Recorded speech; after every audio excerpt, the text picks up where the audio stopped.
Seja bem-vindo ao canal Alquimista da Bolsa.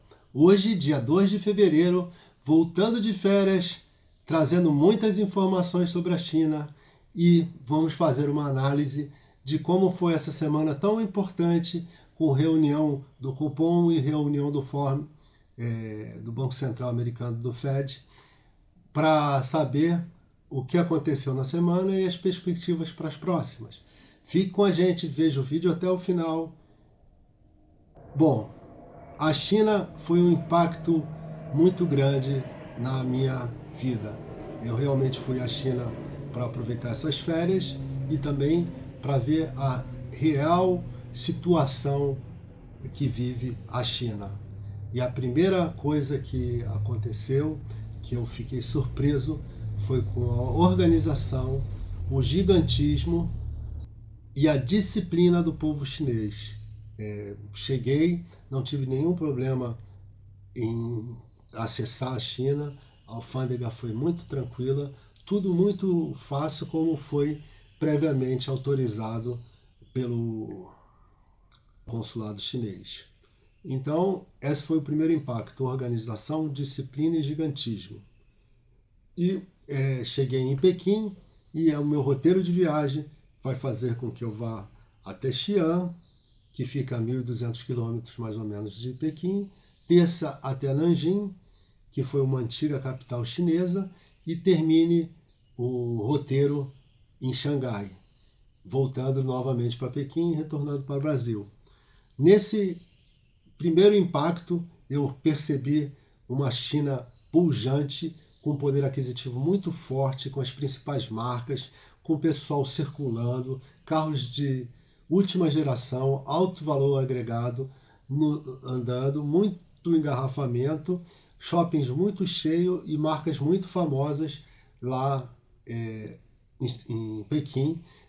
Inclusive eles têm uma pequena galeria Lafayette em referência a Paris, que eles adoram Paris, e existe esse voo diário de Pequim para Paris, que foi o que eu peguei, e que faz com que as pessoas gastem muito e estejam sempre comprando, sair no shopping com aquelas bolsinhas Louis Vuitton, aquelas bolsinhas de compra, né? Chanel, só marca top.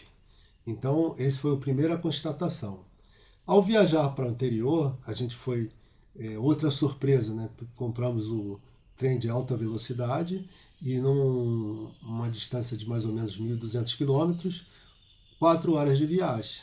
Então, indo de Pequim para Xi'an,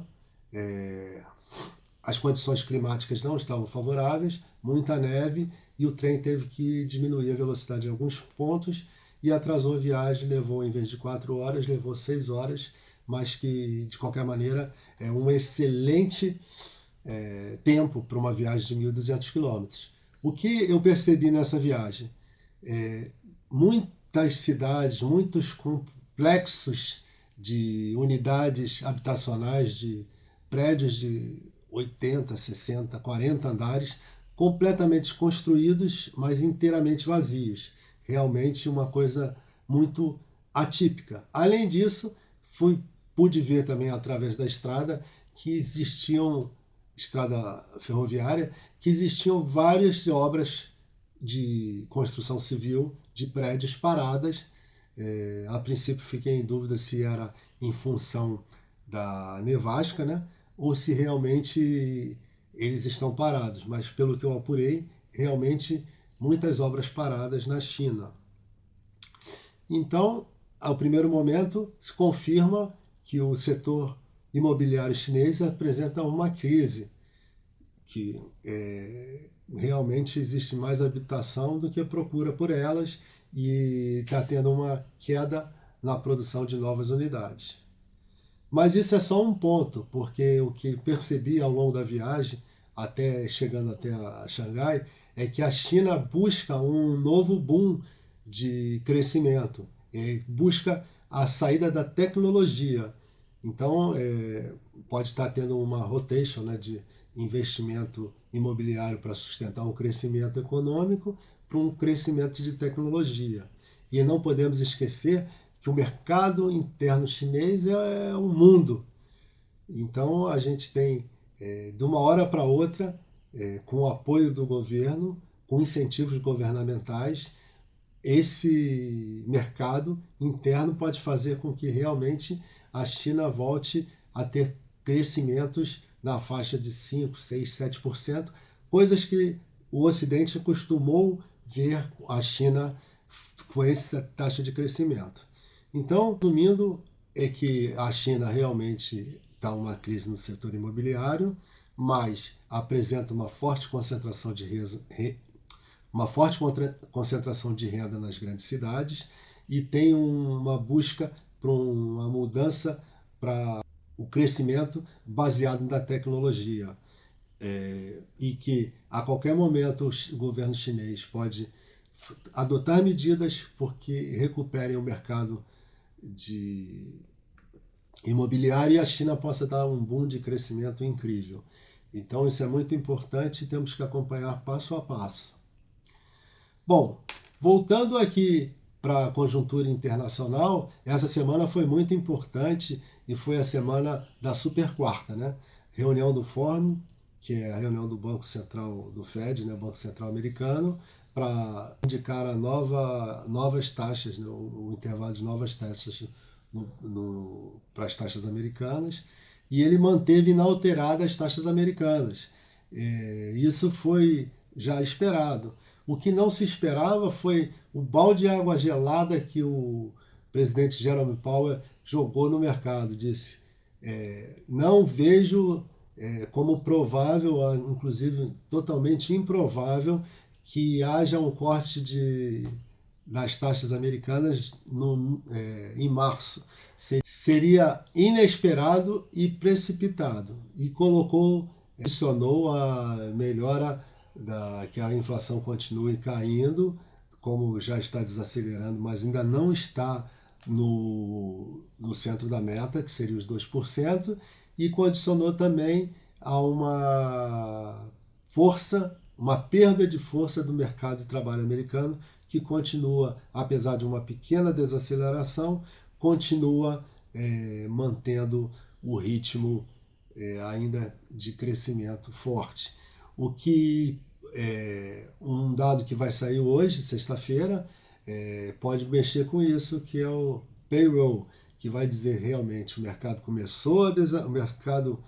de trabalho começou a desacelerar ou continua pujante. Bom, vindo aqui no Brasil, teve a reunião do Copom, que foi realmente o corte de meio ponto, levando a Selic a 11,25% ao ano, totalmente esperado, e o comunicado que acompanhou o pronunciamento foi realmente praticamente um copy-cola do comunicado anterior.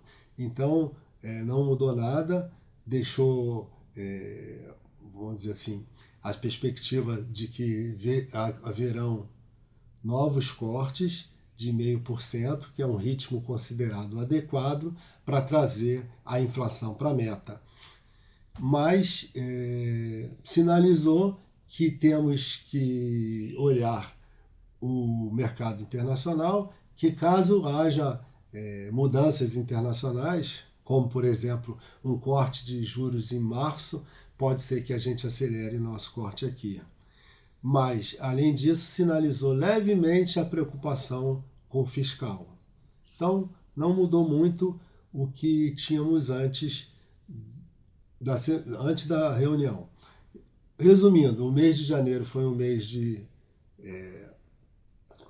acumulação, né? Depois de subir muito forte em novembro e dezembro, teve uma queda esperada e começou a trabalhar dentro de um envelope, né? Estamos ali, o Ibovespa trabalhando entre 125 e 130 mil, e eu acredito, pela opinião que eu tenho dos anos de trabalho que eu acompanho a Bolsa desde 1983, que vamos superar os 130 mil pontos. Bom, vou ficando por aqui, desejando a todos um excelente ano. Esse ano, como eu falei nas publicações rápidas que eu fiz da China, até recomendo que vocês Vejam tudo que foi falado, tudo que eu apresentei lá da China.